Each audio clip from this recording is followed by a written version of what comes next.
Doesn't that look appetizing early in the morning? It certainly doesn't look like a valuable harvest from the garden, but we're going to go through with you here what this is all about. It is fairly early in the morning, and we're up and doing stuff, and one of the first jobs of the day is actually to do some prep on the tomato seeds that we've been saving. So we figured this was an excellent time to kind of walk through it. Now, physically saving tomato seeds is really simple. And there are different ways to do it, so this is kind of the way that we've done it, and works really well for us. Now that being said, for anybody who's watching this video kind of for the first time and they haven't seen our previous video, if you have multiple varieties of tomatoes, this step is the easy one. You do need to do some planning if you want to keep them pure, i.e. your variety or whatever, pure from one another, in your spacing. And we'll put that link to that video up above of kind of the theory and planning behind saving tomato seeds, which it's not hard, but that step's important if you have multiple types of tomatoes. So we're going to kind of walk through what we do. Super simple. Like we say, it's not the only way to do it. This is just a way that works really well for us. It's a good time saver, and yeah, we end up usually with excellent results. Now I will also say that this method that we use, as far as storage goes, you could store the tomatoes for a very lengthy period of time. We typically don't, because we tend to use the tomato seeds as basically an annual renewal because they just produce so much. So for us it doesn't make a lot of sense to put these into long-term storage, because every year we're growing these varieties, and it just makes more sense to keep it as an annual replenishment. So on that note, we'll take a look and get going. So of course the first step to this is picking good tomatoes. Now we've already got a lot of seeds collected and in the process to save the seeds, but it's important to note that you want tomatoes that are characteristic of whatever variety it is that you're growing, whether that's color, size, etc. So for example, these are Palestine tomatoes. Although there's absolutely nothing wrong with the flavor of these, and they look quite good sitting on the windowsill here with a lot of our other tomatoes, those are not ones that we personally would save seeds from, because the Palestine is known for being a very large, meaty tomato.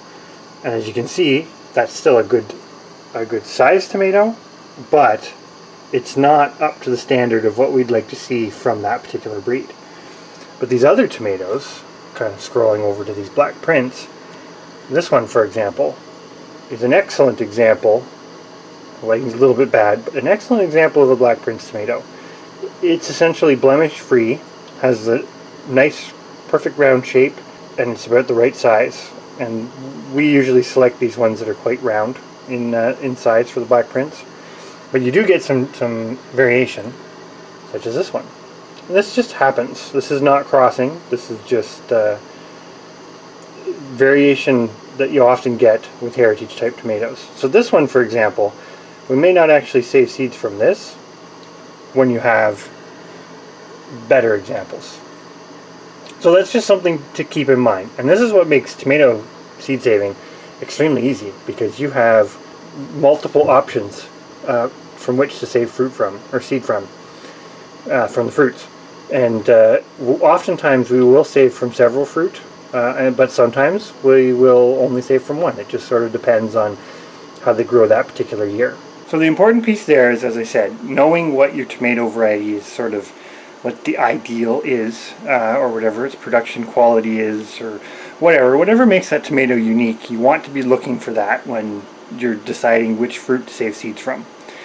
It's not 100% foolproof. As you see, you will get some variation, but still, you have the option, so why not select seeds from the best examples that you've got. If you are saving seeds from hybrid type tomatoes that you've crossed yourself, etc., to create something different, which happens, people do that all the time. That's why there's so many different varieties of tomatoes.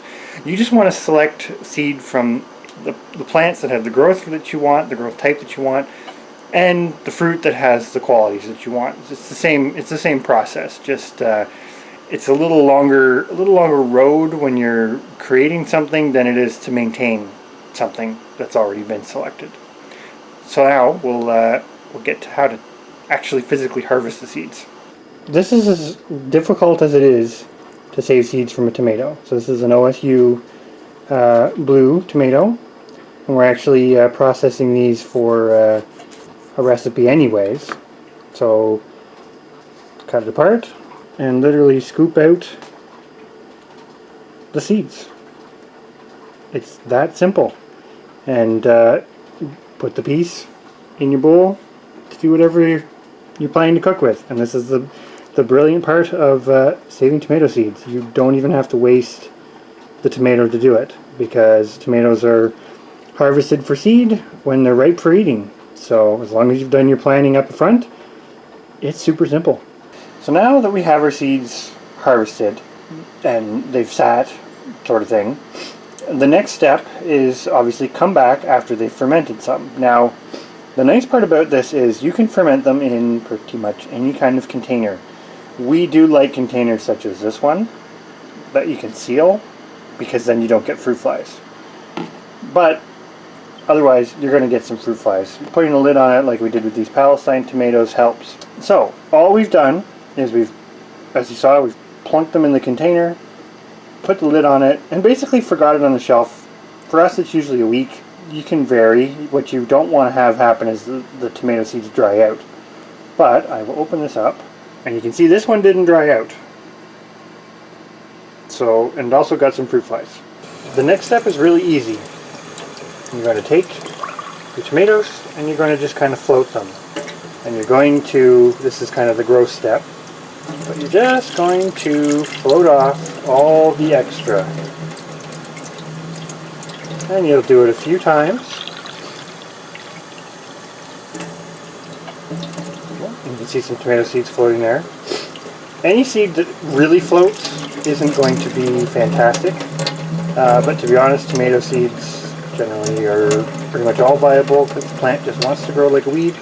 And you can see them in there a little bit. They're starting to get cleaner, and we just keep rinsing until we've got them to the desired cleanness. Now usually we find some fruit fly larvae.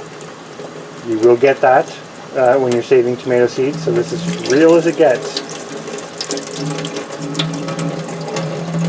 So we do find with saving the tomato seeds, when you've let them ferment like this, you can kind of see, and I can't really see, but it is getting cleaner.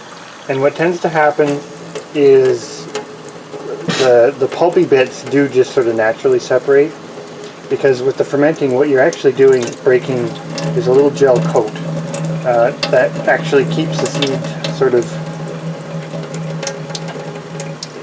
intact, and as you can see there, they're cleaned up quite nicely. And the fermenting basically breaks that little seed coat. So I'm going to go ahead and finish these up and take you to the next step. So there's our Palestine seeds, all cleaned up.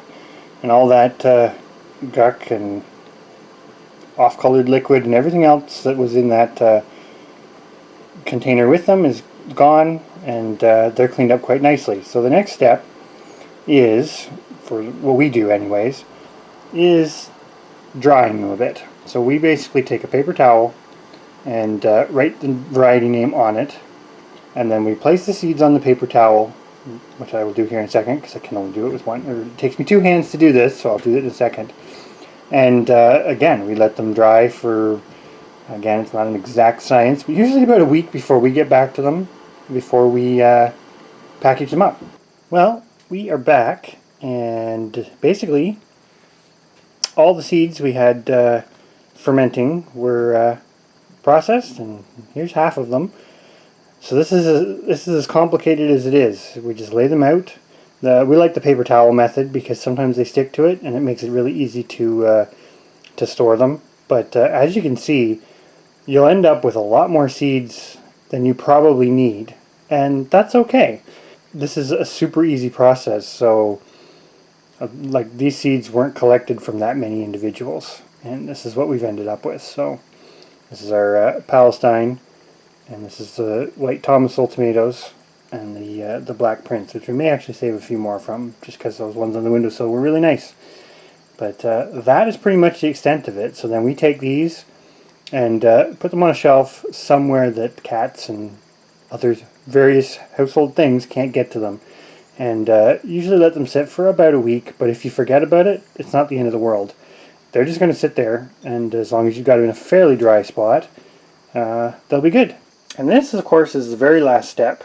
So all we generally do, it's a little hard to see here, but we take that paper towel, we fold it up once they're dry enough, we take and put them in a sandwich bag, label it whatever the variety is, and put the year on it. And we usually end up with quite a pile of seeds from previous years because it's a very simple process and you can save a lot of seeds really quickly. Now I will say, if you've got more than one variety, labeling is important. Labeling through the whole process is important, but otherwise it's pretty simple. Well, that's basically the process from kind of start to finish on how to actually physically save the seeds. As you kind of saw from that demonstration, but the worst thing you're going to get is fruit flies and a little bit of mold. But you're basically just fermenting those seeds to break the seed coat, because there is a little gel coat on tomatoes which can prevent them or slow down the germination rate later. So let them dry as we showed you, and you'll have more seeds than you can possibly imagine for replanting whatever your favorite tomato varieties are. But as I did say at the beginning, this is just the physical seed collection part. You do probably want to go back and look at some of the planning that goes along with it if you're keeping more than one type of tomato. It's not very hard. It's about as hard as what you just saw in this video, but you do want to give it some thought, because if you have specific varieties that you're growing for specific reasons, i.e. flavor, color, texture, use, whatever, and you want to maintain those, you do need to give that some thought. So on that note, we're going to keep going because we have lots of tomatoes to process today.